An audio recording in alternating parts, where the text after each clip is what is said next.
ছাব্বিশে বিধানসভা ভোটের আগে রাজ্যের কয়েকটি আসন নিয়ে সাধারণ মানুষের কৌতূহল তুঙ্গে। প্রথমেই যে নামটি আসে, ভবানীপুর। ভোটের আগে ভবানীপুর সবসময়ই নজরে থাকে। মুখ্যমন্ত্রীর শক্ত ঘাঁটি হওয়ায় এখানে লড়াই স্বাভাবিকভাবেই কঠিন। বিজেপির দাবি, বছরের পর বছর এই আসনে রাজনৈতিক উত্তাপ তৈরি হয় মূলত ক্ষমতাসীনদের প্রভাব ও হাই প্রোফাইল প্রচারের কারণে।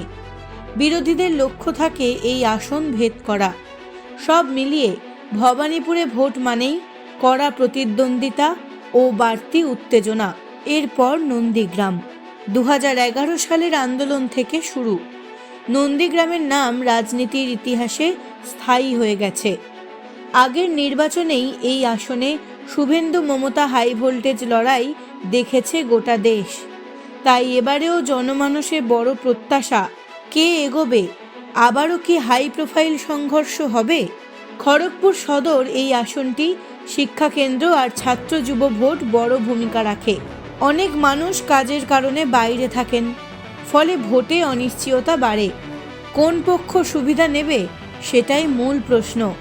এবার সবচেয়ে কৌতূহল, বিজেপি কাকে প্রার্থী করবে?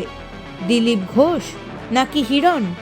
দিনহাটা সীমান্তবর্তী হওয়ায় এখানে জাতিগত ও গ্রামীণ ভোটের সমীকরণই মূল ভূমিকা নেয়।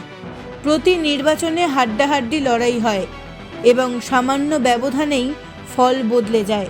তাই দিনহাটাকে এবারেও বিশেষ নজরে রেখেছে রাজনৈতিক মহল। বর্তমান এমএলএ উদয়ন গুহ এবং প্রাক্তন এমপি নিশীথ প্রামাণিক, দুজনের প্রভাবই ভোটে বড় ফ্যাক্টর হতে পারে।